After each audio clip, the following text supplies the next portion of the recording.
Hey, this is Sky. Welcome to my YouTube channel. Let's just tell some stories today. Let's talk about the 18th Street Gang. I don't have a lot of experience around these guys. I've never actually known a member, but I have had one experience around them that I think is funny and it's worth telling. I moved down to Hollywood in around 1996. I was about 25 years old.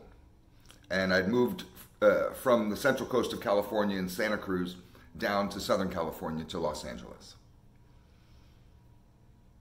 Hollywood is 18th Street turf, 18th Street gang. It also, they got white fence, and you know, they may have some others. 18th Street is strong in Hollywood. I had never heard of these guys, as maybe many of you don't know about them. I mean, they do make the news, but I had never heard anything about them. I didn't know nothing about these guys. And I had hung out with Mexican gangs up in the Central Coast, the Sureños and all that, and been down with them for years. I don't know nothing about 18th Street. That's a LA thing. Of course, they have 30 to 50,000 members. They're in like 10 different countries or maybe more. These guys are kind of, they look, if you were to see these guys, they look just like any other kind of cholo with that fashion, but they're really heavy with the tattoos, at least they used to be. I mean, you see these guys with 18s tattooed all over their fucking bodies, you know, walk with their shirt off and be a big 1 and a big 8. I mean, they were really pushing that shit hard, so they stood out. You'd see them in Hollywood, walk up and down Hollywood Boulevard, see them everywhere.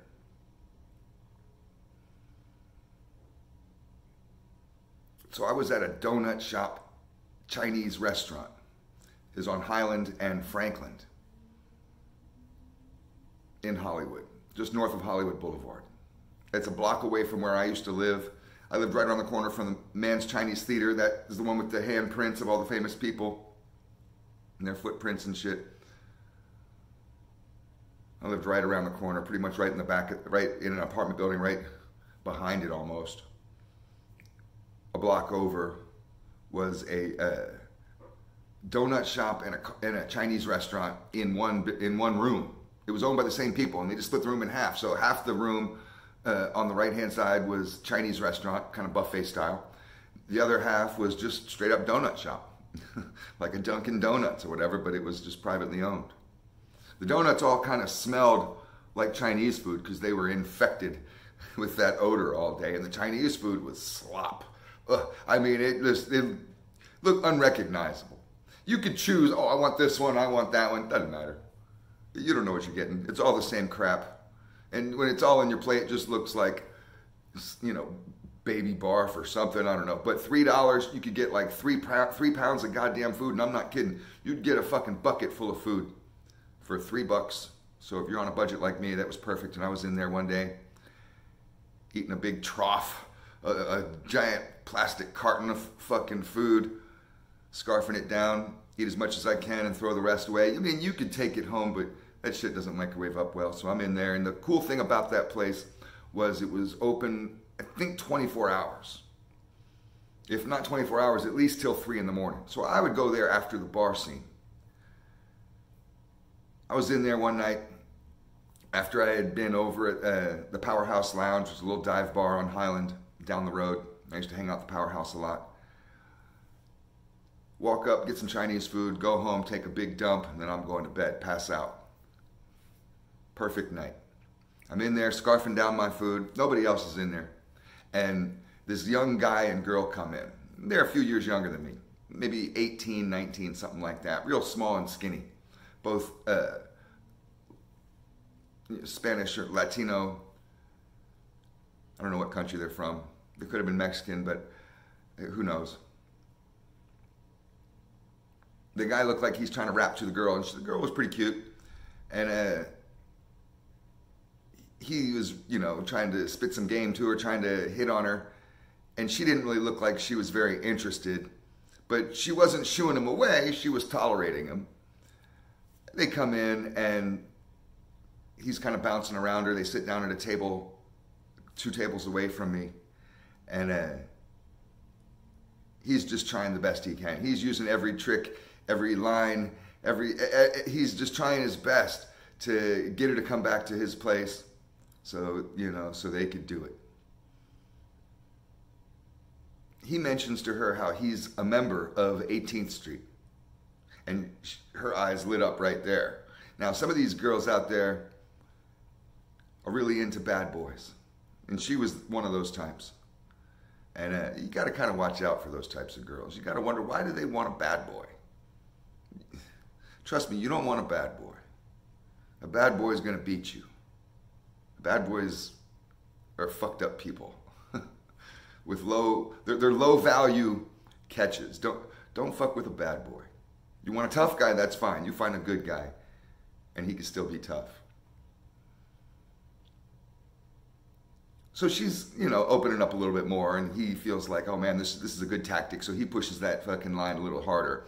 He's a gangster. He's with 18th Street. He's been to prison. He shoots people. He's all about that life.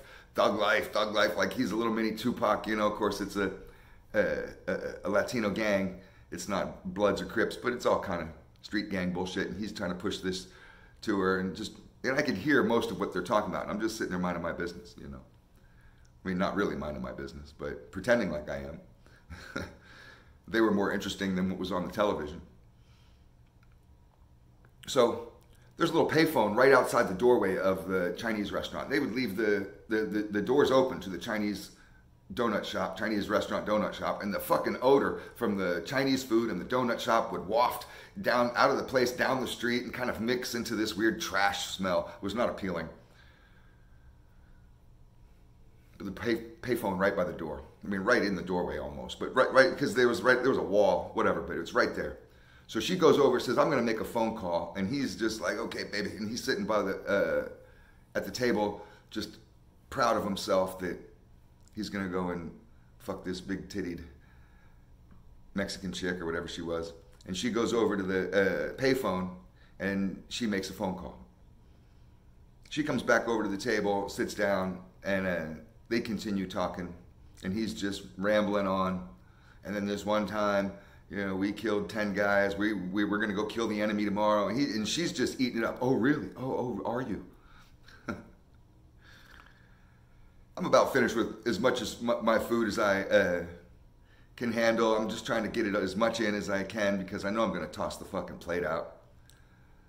And I know I'm going to have to take a shit before I even get home. I'm going to be squeezing my cheeks by the halfway home, so I'll get it all in there. I'm trying to squeeze the last bit of rice and all that, you know. And 6 or 7, a whole group of 18th Street gang members come rushing into the restaurant, storming in real fast, real hard, and surround the guy's table. These guys had the tattoos, you know, bald heads, and they were pretty mean-looking guys. They surround the young dude who was rapping to the chick, and they said to him, you know, because they're practically all right behind me. They're only 1 table away, 2 tables away. He says, "You said you're from 18th Street?" And the guy was like, oh, he starts to backpedal. He's like, "Oh, no, I'm not from 18th Street. I was just saying I knew somebody from 18th Street." So he's trying to backpedal, change his story. And the chick is instigating, and she's like, "Nuh-uh, he said he was from it. He said. So these guys are getting mad. They caught this guy in a classic case of stolen valor, lying about being from a set that he's not from, being from a neighborhood he's not from. If you're not from that neighborhood, you can't claim that gang. You got to be real careful with talking about that shit." So he pled his case over and over because he realized the seriousness of the situation. 4 of the guys grab him. He tries to break free. These guys got him pretty good, and they literally forcefully drag him with the other guys kind of surrounding, out of the restaurant. They take him right by my table. He grabs onto my table as they're dragging him out and pulls my table. I straighten the table and push my tray away so he doesn't knock everything over. The guys look at me, I look up at the guys look at me, and they're just kind of like, "Excuse me, sir," you know. I ain't saying nothing. This is none of my business. They drag him out. He's screaming and yelling, no, no, no. They take him around the back of the little mini mall, because it's a little tiny little strip mall, and have their way with him. Who knows? They'll probably beat him up. Who the fuck knows? Maybe they kill him. I don't know. I didn't follow him out there, but the chick did. The chick goes bouncing, and she's skipping along as these guys are dragging this dude out, and he's clawing at anything, trying to grab the fucking blinds, trying to grab the door, trying to grab the curb, anything he can grab. And she's skipping along, happy as a clam, because she caused this whole scene. That's really one of my only experiences with 18th Street. Thanks for watching.